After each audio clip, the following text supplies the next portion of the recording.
Hey Wargamers, welcome back to the channel, Death from Above Wargaming. I'm Aaron.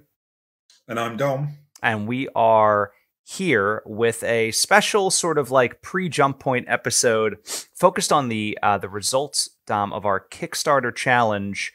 So this was funded in part by Dom and in part by the channel here. So thanks to Dom and his channel, Dusk Haunters. Don't forget to check them out.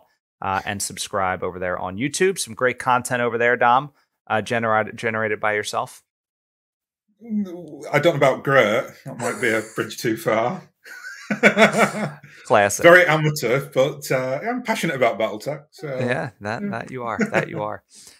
So speaking of passionate, Dom, we have not only a winner to announce, but we did decide there are going to be a couple runners up as well. That will get some sort of prize, a box set, and if the timing works out with the opening of the Pledge Manager, which we will talk about, you'll get the choice of what pack you get. Otherwise, I'll pick for you. So just going to be IS Battle Armor. That's all you're going to get. Yeah. Hey, some people may like that. I wouldn't mind some more IS Battle Armor. All right, so let's talk about real quick what the competition was. So basically what we did was we threw up a mock mission briefing, which I'll bring up here on the screen. And we sort of conceptualized this mission and gave some objectives and what we asked the contestants to do, which, by the way, this was basically open to everybody on Patreon. And, you know, the higher tier up you were in Patreon, the longer your entry could be, or you could submit multiple entries. But essentially, what we were looking at here was there was a dispute on this planet. There was a bit of an insurgency. There were suspect of foreign powers being involved. Probably Capellans, as we might expect. Definitely Capellans. And the contestants were asked to put together a force. Could be mechs, could be combined arms, could be all infantry, could be whatever. But they had limitations on that, on the number of units, but they could pick kind of from anything that was available in the time. Now the date of this particular mission is in 3157. All right. Fun fact: it was supposed to say 3057, Dom, and then after I published it, I was like, well, Ill Clan, here we come. So it's kind of fun. I was going to say, you've absolutely catapulted us 6 years into the future. 6 years into the future. Beautiful. Yeah. Very, very nice. So this is why we get all the Dark Age mechs. That's right. That's why we got all the weird ass forestry mechs. Unfortunately, nobody submitted an entire unit of forestry mechs. That most certainly they would have won. By the way, that would have won. Yeah, would have won. But yeah, so basically they have the objectives, and again, like we were looking for. We were basically looking for entries that spoke to not only how they would complete the mission and the objectives, but maybe how they would minimize casualties. Dom was very keyed on like the cohesion and creativity behind the force design. Tom had his input, Chris and Dan, everybody sort of looking at these things from different angles. And we sort of force ranked independently, like our top 10. And then we took a look at them, and we took a look at, there were definitely some that stuck out at the top. Mm-hmm. And so our winner, Dom, was a unit called Hutton's Black Jaegers. Very cool. Yes. Very cool. I've got to say this entry was exceptional. I think it ticks all the boxes. I think it's important we say as well, we didn't really have a set format for how we, like you just said, just to reiterate that, it wasn't like, this wasn't just judged on copy. Although the copy is obviously important, we tried to be as broad as we could, just so there was a degree of fairness to it. Because obviously, some of our esteemed Patreon members, English might not be their first language, so right. We just didn't want to bias it in that way. So it was several different things taken into account. Right. The unit that they chose, though. I'll run through the mechs and then we can discuss that. This is an SRM party for sure. We've got here a Hunchback HBK 6S. which is quite a late era Hunchback, I think. I believe, just off memory, I think it's got the LBX20 in there, and I think that's got an SRM6 as well, I believe. Got the Urban Mech UMR27, which really is an SRM party. I believe that has 3 banks of SRM6s. Then we got the bit of a joker in the pack here. There's the Assassin ASN 109. Obviously, Assassins are, ridiculously quick, but a little bit flimsy. For this mission, though, we felt like you really did need speed. So I think that's why the Assassin was no doubt chosen here. We then have a Thunderbolt TDR11S, which is a pretty standard type Thunderbolt. It does have the SRM6 in there, but I think it's got the ERPPC on, so it's just like an upgraded Thunderbolt.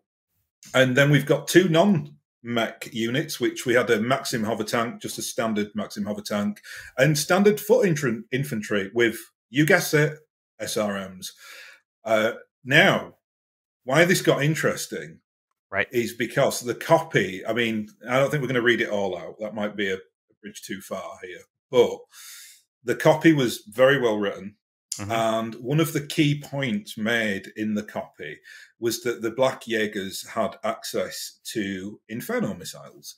Now, this being it all tied together is what we're trying to get at. And it went into great detail on how they had access to these SRMs through like political affiliations and things like that are quite impressive. The person, they've thought this out very well. There's backstory, right? There's really good backstory, and I agree with you, right? Like it says, they have familial connections to the largest Inferno gel manufacturer in the Lyran Commonwealth, right? So very cool. Amazing. Right? Like my brother's the CEO of like Inferno Inc. Yeah, and you just, those SRM units, the guy, Bob down the road has like a yard full of them. So just so many. Just symbiosis here. Right. And I will tell you the thing that really caught me. So one, when I was looking at the entries, I think you hit it right. I wasn't looking like grammar policing these things, but I wanted there to be a story, right? I wanted to learn more about who these people were, and why they were mercenaries, and what their history was, and there were all like the hooks in this one. The other really cool thing was this submission was the only one that talked about how non-combat units, well, I shouldn't say the only one, but it was the best implementation of how non-combat units were going to contribute to success. So this unit carries on retainer a detective, right? That and he talks about how this detective has 15 years of experience with the Regulus Police Department, and is going to basically investigate the leadership, and has experience doing these types of things, and is going to capture the leader, which was one of the key objectives. Just kind of going back to this graphic, right? Yeah. Right. Not just blowing up the insurgents and protecting the areas, but let's capture speed the and intelligence. Right. Yeah. And so I really thought that to me was like, that was the deal sealer.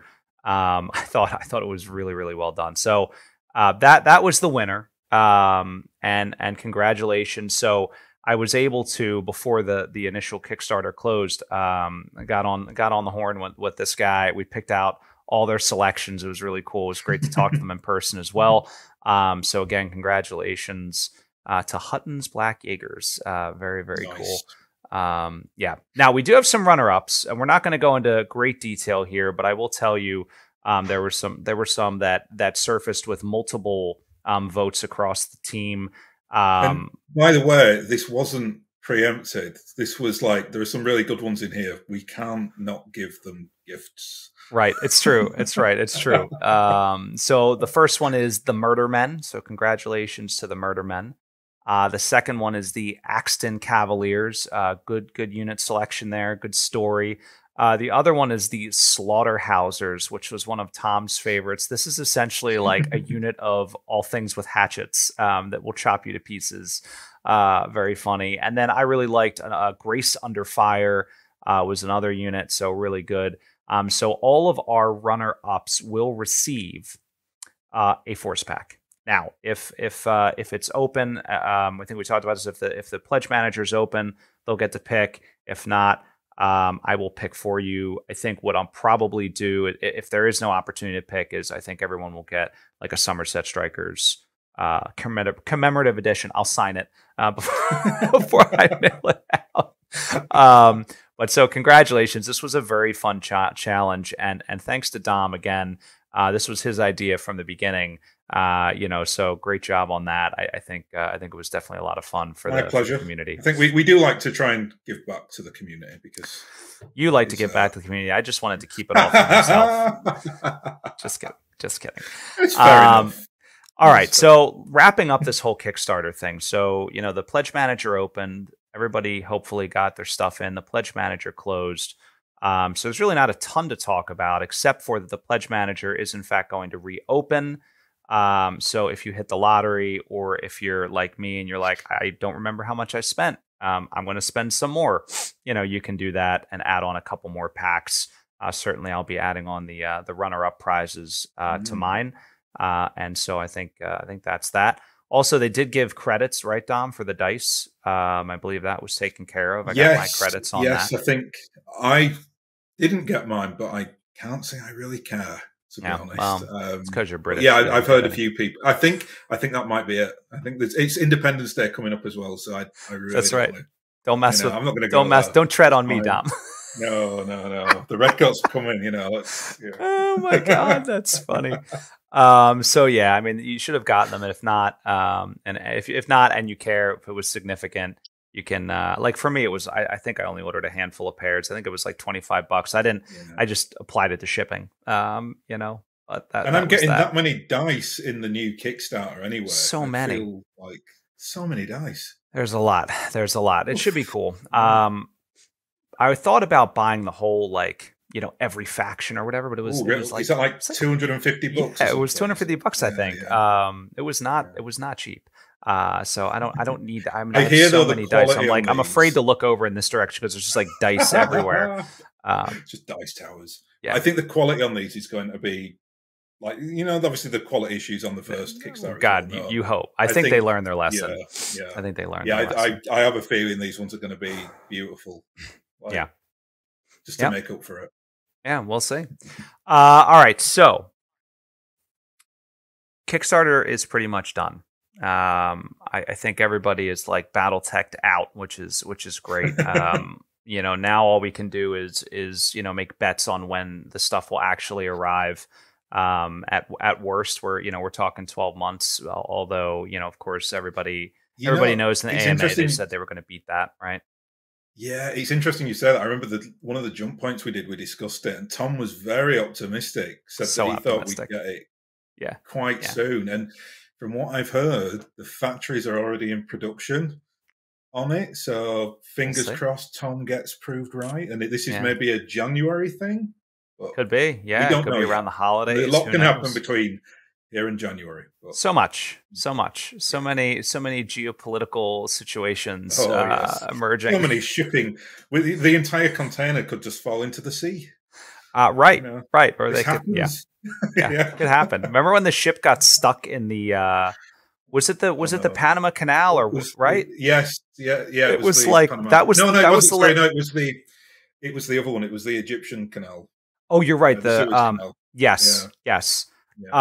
And the whole ship was just like turned sideways. It was like the worst. Like you couldn't script this crap. So who knows? We'll see. I think if BattleTech fans knew that all their stuff was on that ship, though, we'd go and get it. Right? Like we would have driven there to Egypt. We'd get a load of mech.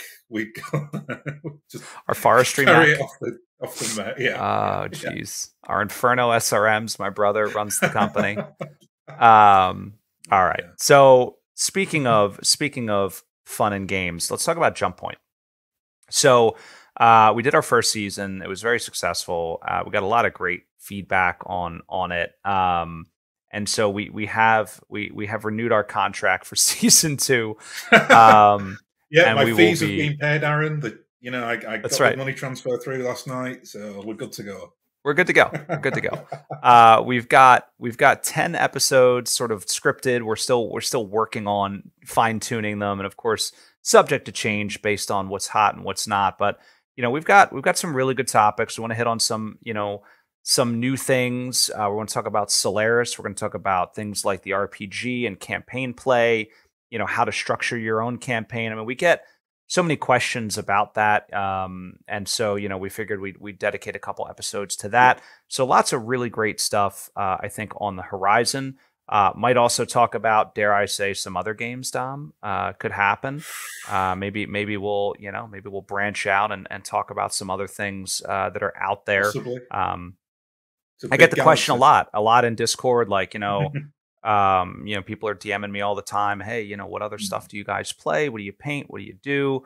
And I think this should come out, I believe, before or after. Dan and I just recently did a review on the Speed Paint Mega 2.0, like army painter, colossal box. It's crazy. There's like 3 trillion colors in it. Nice. And in that, there's a little Easter egg of some other 28 millimeter stuff that I had painted with the speed paints. Just talking about the application of speed paints on that type of stuff versus mechs. Anyway, so we'll talk about all kinds of great stuff in Jump Point. So pretty excited about that. But it'll be the usual cast of characters: me, Dom, and Tom. We might rope Dan into one or two. We'll see. Dan, I'm like, Dan, do you have a webcam? He's like, yeah. I'm like, is it set up? He's like, I don't know how it works. Okay. It's like, can I just come to your studio? And I'm like, no, Dan, you cannot. Got to do it from your own house. Got to do it from your own home. That's the whole point. Yeah. So that's why we call it Jump Point, Dan. All right. So anyway, so that's Jump Point. But yeah, Dom, very excited to get those lined up for next that'll season. Be very fun. I think we got some good subjects to talk about. One other thing I think we could hit on real quick, since you are sort of a classic aficionado. So I think if anybody's been paying attention, I think a few thousand have. We recently made the switch back to Classic BattleTech. And I must tell you, my favorite part of this has been reading the comments, the comment section. There have been some really, really good ones. One guy Posted, he's like, they always come back. Like, you came crawling back. They always come crawling back. I think that's exactly what it said. Very funny. But people are asking, like, oh my God, are you abandoning Alpha Strike? What about Destiny? What about this? Listen, like, we're spreading the love. Classic's been too long. Yeah. It's there are many gaming systems. No one is wed to one, right? So yeah. This is why. I mean, and in fairness, like, it gets boring when you play the same thing over and over. At least for me, it does. I mean, maybe everybody. I'd leave it in the comments. I mean, I'm curious how many of you guys only play Classic or only play Alpha Strike, and if you only play that, do you not play any other games? Like, how many of you out there only play a single game? Maybe you do, and maybe it's because you only play once a month. I don't know. I don't know anybody.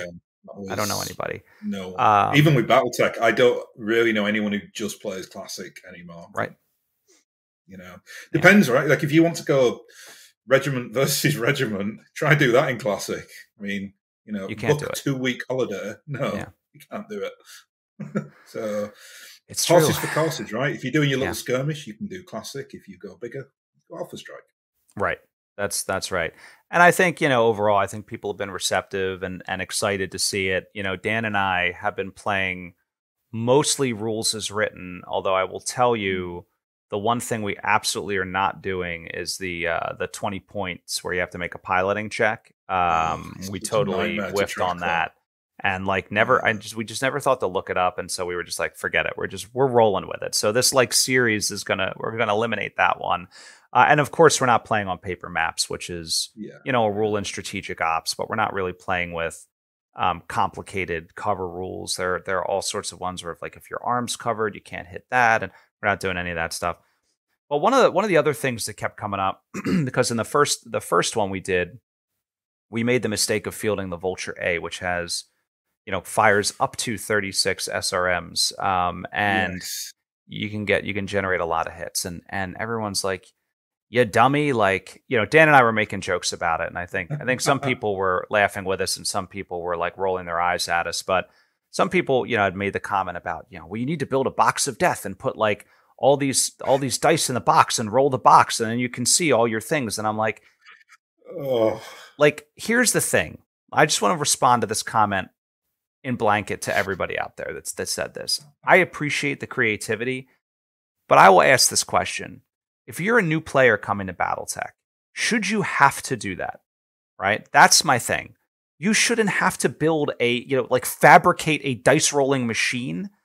Now, a couple guys are like, well, use an app. Again, if I'm a new player, is that incorporated into my playing experience out of the box? You've also got to take into account the filming aspect of this. It's not exactly pleasing just to dump 50 or like dice roll them in these little compartments and then no. Right, exactly. Fundamentally, it's a problem with Classic, though. I think they acknowledge that it's like on the cluster table rolls and everything that goes through that is just. I mean, it can get quite monotonous. So, right, yeah, such is life.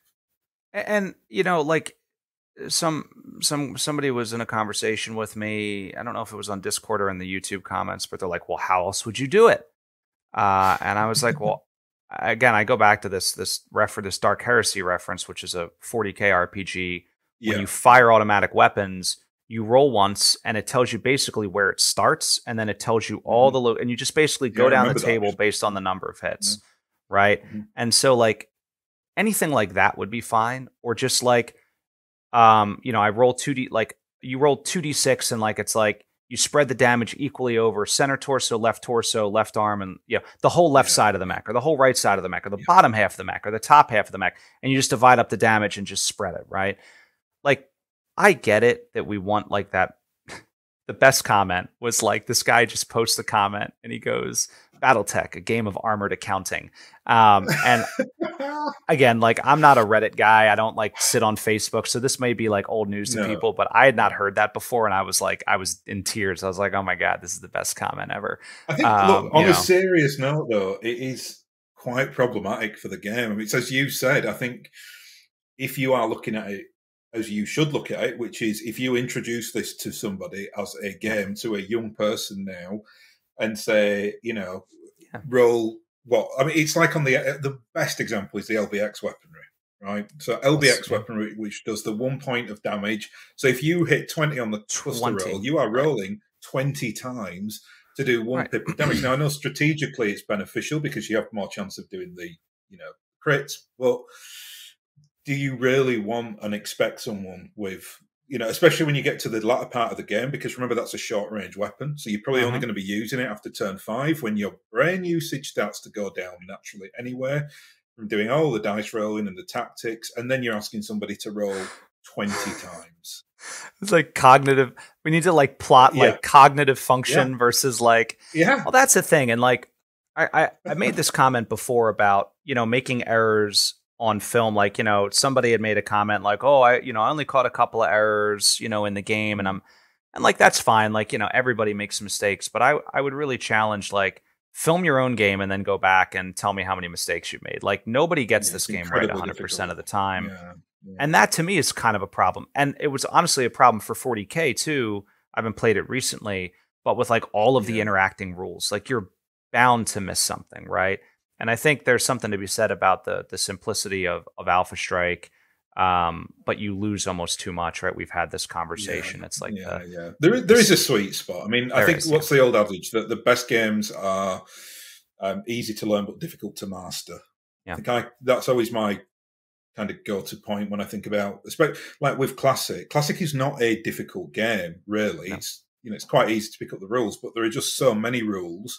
And as you naturally get into it, and then you kind of get the extra books, and you can bake in rules into BattleTech, which could literally take a skirmish 4-on-4 game, could take 12 hours if you started to really do silly things like, like every shot goes off target, it ends up somewhere, so you have to roll to see if it hits a building or something. I mean, so it's up to you how complex you make it. But I think even the rules as written in, if you just pick up a game of Armored Combat and you get the really shortened down rules, which are actually really well done, it's still a bit of it can be a monster game. It's like, again, if you go for the LBX as an example, you just don't want that anywhere near a gaming system. I mean, it should be, one roll. Even you've already brought up the 20 points of damage to do a PSR. That to me is a nightmarish rule because it strips all the fun out of it. Because you literally have to account every single point of damage on your mech to see what the PSR results are, and I don't think that's fun. Like, it's a bad rule. You know what else is funny? I want to preface by saying, before everybody shuts this off, I actually really enjoyed playing Classic. I want to get back to that. Oh yeah, it's awesome. I want to get back to that, but it's so funny you bring this up because I was thinking everybody, like when we talk about ticks and introducing ticks, right? Target interlock circuits in Classic. Everyone's like, no, 4 medium lasers doesn't equal an AC-20. And like, I agree with you. But then why does 20 points of damage from 4 medium lasers still knock you over? So how about we change the rule entirely from accounting to just like an AC-20 has a knockdown special ability and a Gauss rifle has a knockdown special ability. And if you get hit with these weapons, then you have to make the piloting check. And it's not like if you get hit with an LRM-20, maybe it does or maybe it doesn't. I don't know. Yeah. But I'll like, tell you how I do it very quickly. Right? I've got my little homebrew. I do it in the roll to hit. So, for instance, like I've got like an extra table that I use. So an AC-20 on an 8+ on the hit results in a PSR check, but there are no. If you hit any, you can hit as many M lasers as you want because there's no PSR checks because it's literally an energy weapon. And I just have a table of the weapons that do that damage. Now it's an energy weapon. How does it knock you over? Yeah, right. So yeah, you're right. It's not consistent, and there are flaws in it for sure. But there are a multitude of different reasons you could bake in, which which fix it. But right. Will we get the fix? Well, I don't. We've talked about it, and Randall has made the comment, and I mean, I get where he's coming from. He's like, well, listen, Classic is still selling. Why would we change it?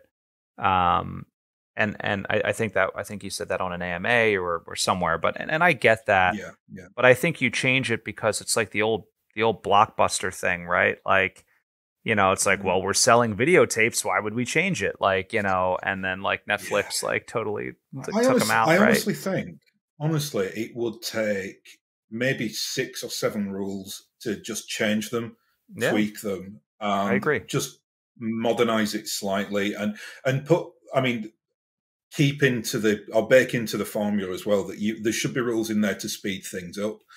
So, like you were saying, if you have that like 4 M lasers that can do, they can hit all on the left torso or whatever when they do it, that really does speed the game up. I mean, I know people don't necessarily like that, but as an optional rule, if you just want to play a game of Classic, because I love Classic. I mean, I love the format of it, but what I don't love is 2.5 to 3 hours, 4 versus 4 mechs or whatever else you're doing, and then someone starts to introduce combined arms into it, and there's a whole set of new rules to learn, and by the time you know where you are, you're at 3.5, 4 hours. So they tweak as opposed to doing an entire new format of a game or whatever. And I think they really stand good doing that, to be honest.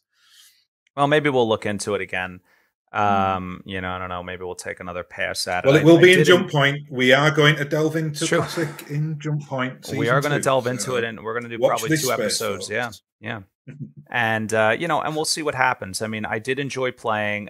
I did really miss the uniqueness of the mechs and things along those lines. I did miss, a lot of the sort of the silly things that can happen. Like, you get your arm ripped off on a unlucky 12 or, things along those lines. You're like, crap, right? Like these things happen and it's fun. And I do like the new battlefield support rules. I thought the battle armor, there's like some weird, I want to call them like timing issues, like with when you can deploy them and like when they can attack and things like that. But largely, like I thought, they don't cost a lot, and it's like filler on the table. Like you just slap these extra units down. It makes your force more dynamic, and I think it adds a lot of value versus just like it's like that extra little thing you have to think about tactically. It's like the pawns in chess, yes, things would die quicker if there were no pawns in your way, but like it's kind of fun to have them there to like, do I have to deal with it? Do I not? Right. Anyway, but yeah, it was cool. It was a fun experience. So at the point that we filmed this, Dan and I have filmed 3 games of Classic, and I think we're going to pause there and reassess what we're going to do next. I mean, I'd mentioned, Dom, maybe we'll try a whole other game. Maybe we'll play chess on camera. Could happen. Amazing. Could happen. That it really is the quintessential easy to learn but difficult to master. Yeah, difficult to master. Would be interested to know. Leave it in the comments. What other games do you guys play? Would you be interested in seeing us, try some other things for a little bit? Of course, we're so invested in BattleTech, we would never abandon it entirely. But we talked about it, in the past, and I'm curious to know, would you guys want to see us play some other games? All right. Well, that said, Dom, I'm all wrapped up here. What about you? Any closing thoughts?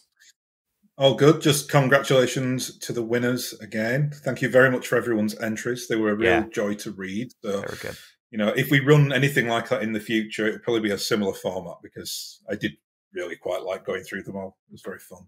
I know it was very, very cool. It's funny you say that. My closing thought is I would love to do one where they have to roll up a Destiny character.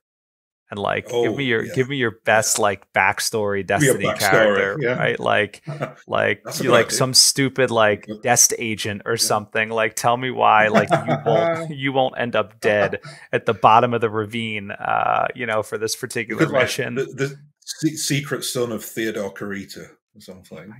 Go completely mental. Oh man, that's fun though. But yeah, it was a good time.